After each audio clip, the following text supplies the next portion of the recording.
Hello everyone, my name is Chris Titley and welcome to the FinTech Australia podcast. The FinTech Australia podcast takes listeners on a deep dive across the FinTech industry in Australia, focusing on the challenges, opportunities and big stories our community faces. Let's get to today's episode.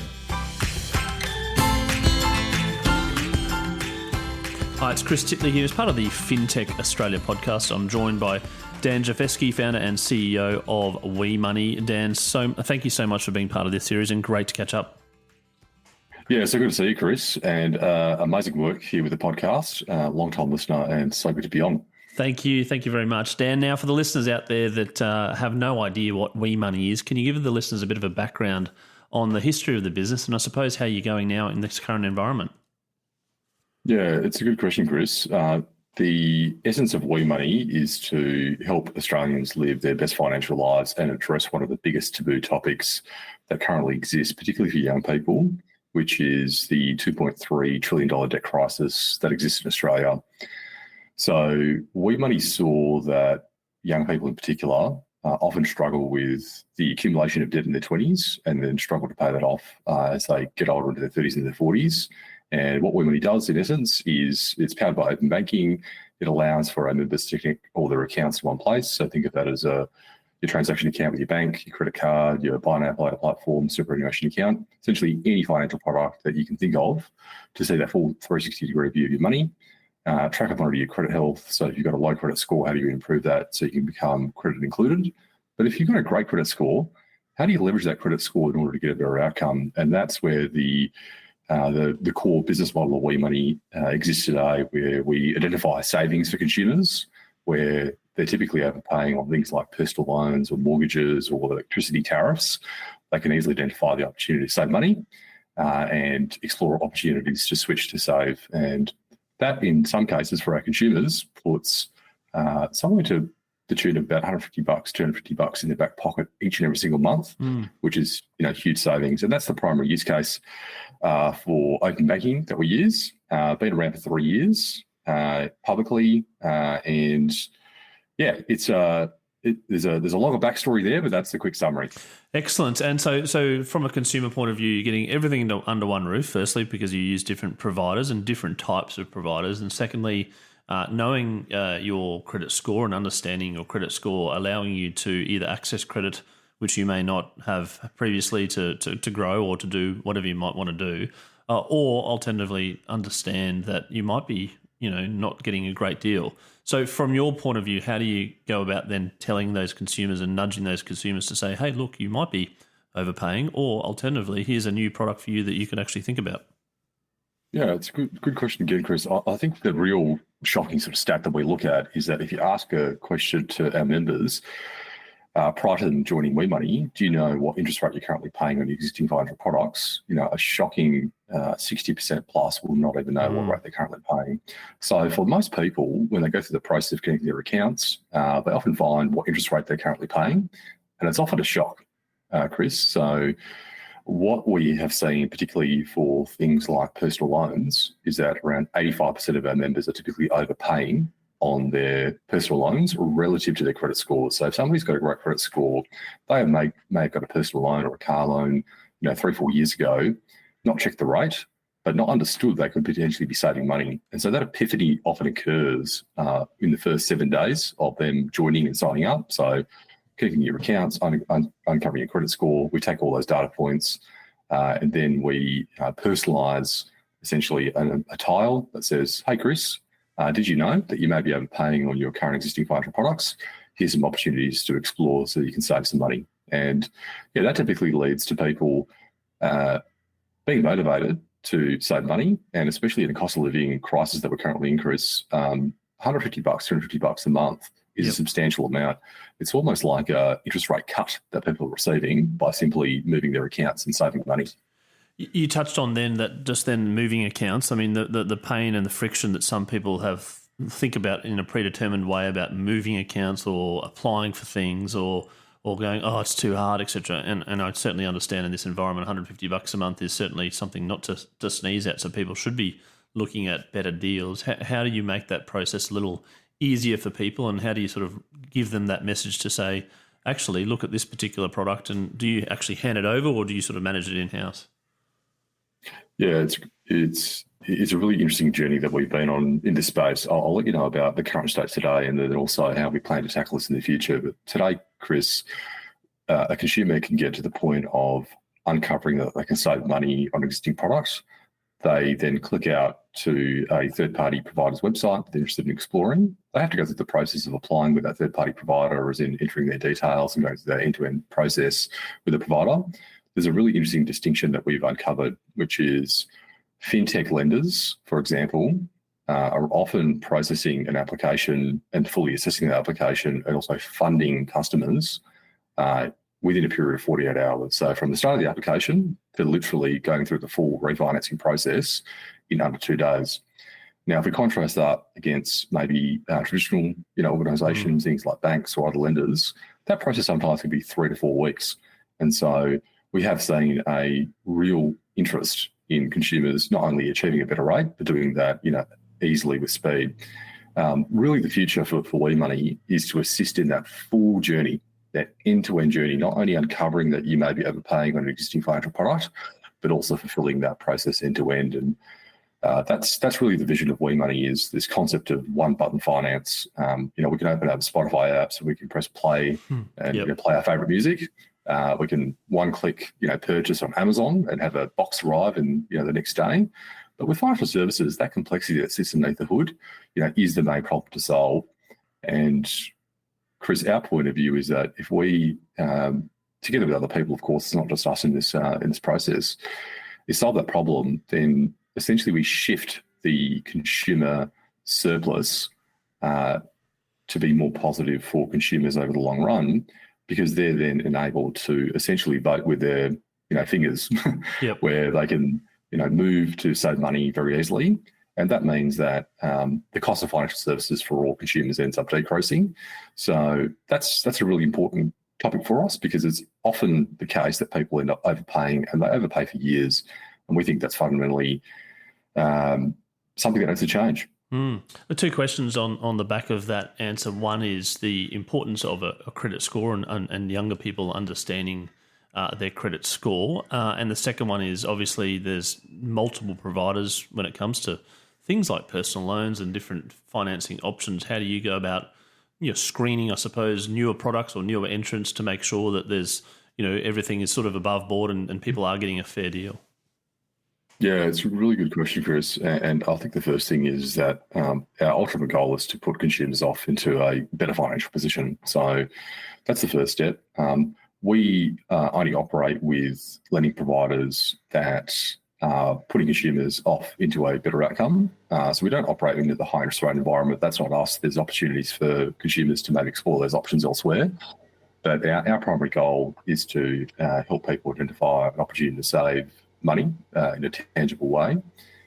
You mentioned credit scores, and Chris, this is the other alarming stat that we've seen, is that the awareness of credit scores in Australia is about 26% of Australians that know their credit score.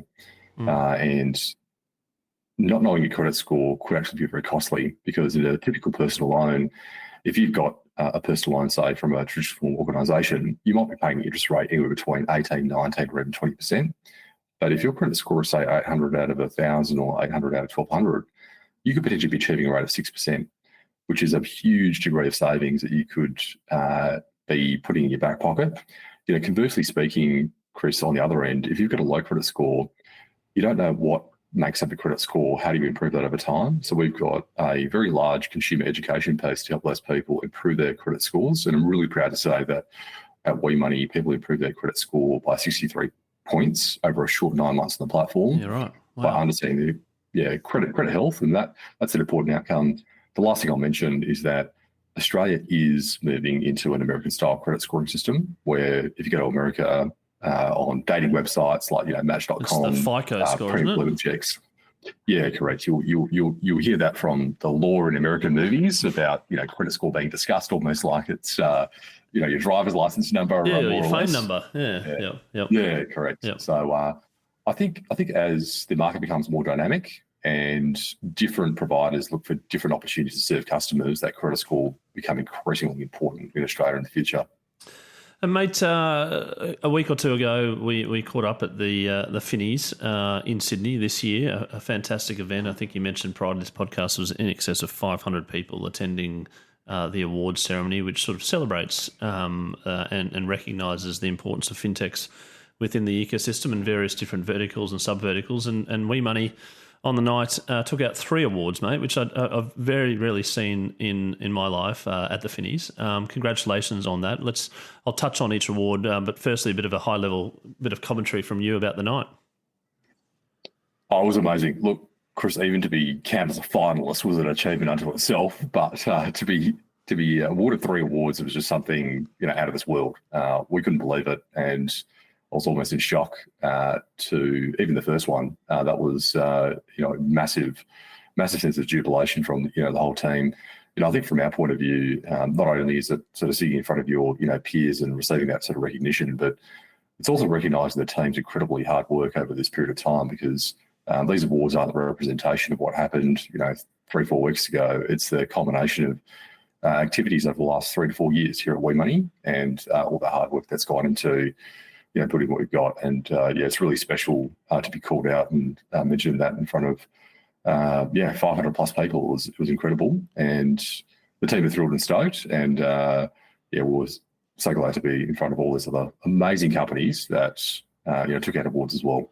The first one that you received in no particular order on the particular night was the excellence in wealth management, including PFM and Robo, things that you talked about here, the PFM market and the Robo market in wealth tech. Can you give some sort of colour and commentary around this particular sub-segment of fintech and how that's thriving?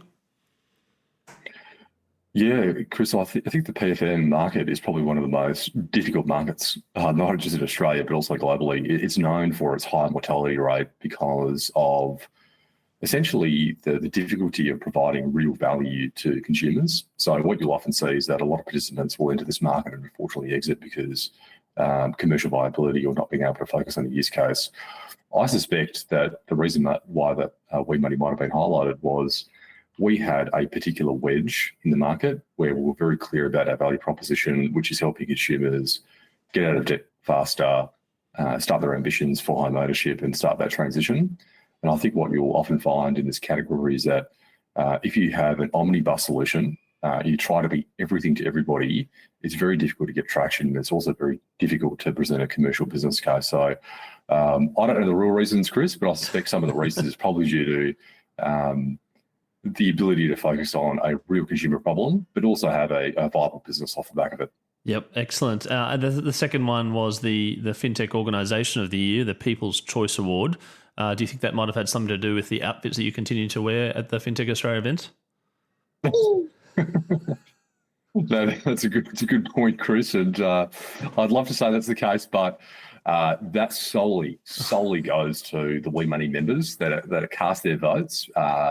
That award, for people that may not know, is a vote-based system, and WeMoney members got behind us in that process and helped us cast their votes. So we ended up taking out that award. So all credit goes to the WeMoney members who are passionate roving fans who thankfully put a vote in.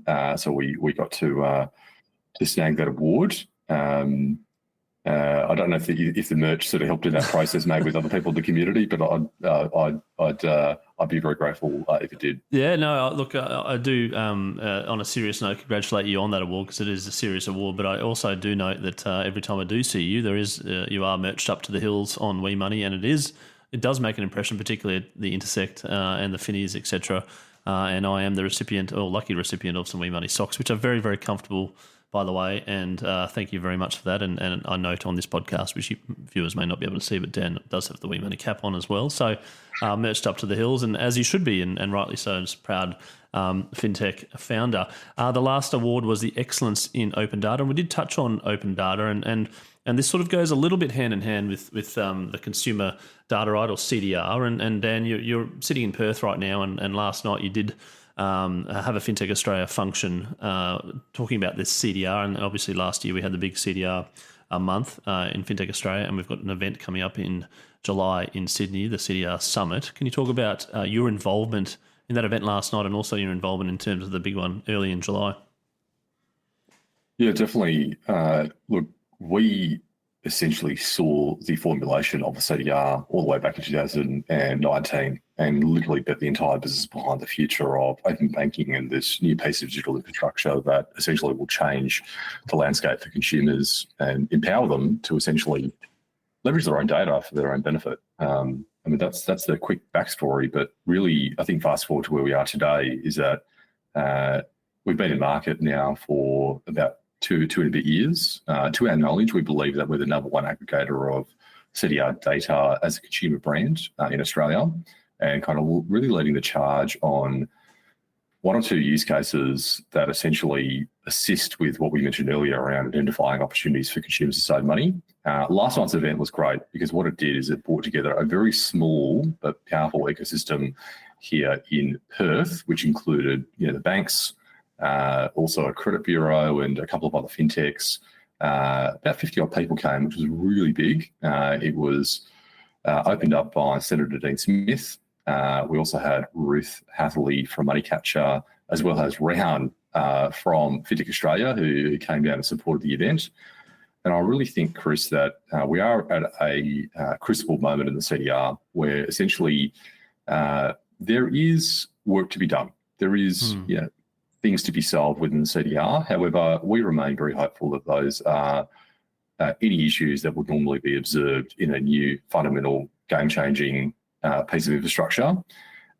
We think that positive engagement with all participants and things like the CDR Summit can bring together not only fintechs, but banks and regulators together in one room to discuss not only potential ways that we can work together closer, but also thinking about newer use case developments, once we get some stability in the ecosystem. So, very proud to be involved in the CDR Summit Series. We will be keynote speaking on the 3rd of July at the Summit, and it looks like to be a pretty awesome event over there at the Hilton. Yeah, and leading on from last year, we're back again in 2024 for the FinTech Australia CDR Summit. And for those of you that don't have the details, as Dan mentioned, it's on the 3rd of July 2024 at the Hilton in Sydney. Jump on to cdrsummit.com.au. Dan, one final question: the importance of FinTech Australia events like this, as well as the Finnies and Intersect, and getting the members and the community together to talk about various different problems and solutions, and also to network for different investors, etc. In a tough environment in fintech, how important is these events right now? Oh, these events are incredible, Chris. I think there's people may not know this, but I was inspired to really kick off WeMoney all the way back in 2019 after attending an Intersect event at the Melbourne Library. I'm not sure if you were there, Chris, but it was a cold September. No, I wasn't in that one. The library was a little bit too quiet for me, I think. But anyway. Yeah, I think it was the State Library. It was at that big open forum, but it was fantastic, and it kind of really inspired the journey of WeMoney into where it is today. And I think following on that is there is a real sense of community amongst people that attend these events, where it's an important part of the Australian ecosystem for financial services. And I think it only gets stronger and better every single year as people get to know each other in a much more deeper way. It's spawned up incredible partnerships. One of those which I've just mentioned is that I've had a good opportunity to know someone like Brenton Charnley, from his time being involved in open banking at the early pioneering days, and now him being at sort of MasterCard and WeMoney partnering with MasterCard. A lot of credit actually goes to having known people like Brenton over many, many years for those opportunities to come about. And WeMoney sort of loaded that aspect. There is plenty of examples where people that attend those events end up sort of spawning great relationships and partnerships, over time. So I think it's only positive for the industry, and I'd highly recommend anybody who may be on the fence about attending these events to jump in, get involved, because that's where the magic happens, as you very well know, Chris, given that you're attending a lot of these events together with other awesome folks, and we're so glad to be part of it. I agree, mate. That's where the magic happens, as you said. Dan, thanks so much for being part of the FinTech Australia podcast, and congratulations again on not just the triple awards the other night, but also what you've achieved since inception with WeMoney. I have followed the story for a long time, and very, very much do congratulate you on your success, and obviously a big, bright future ahead, and looking forward to catching up. Thank you, Chris. Pleasure to be with you.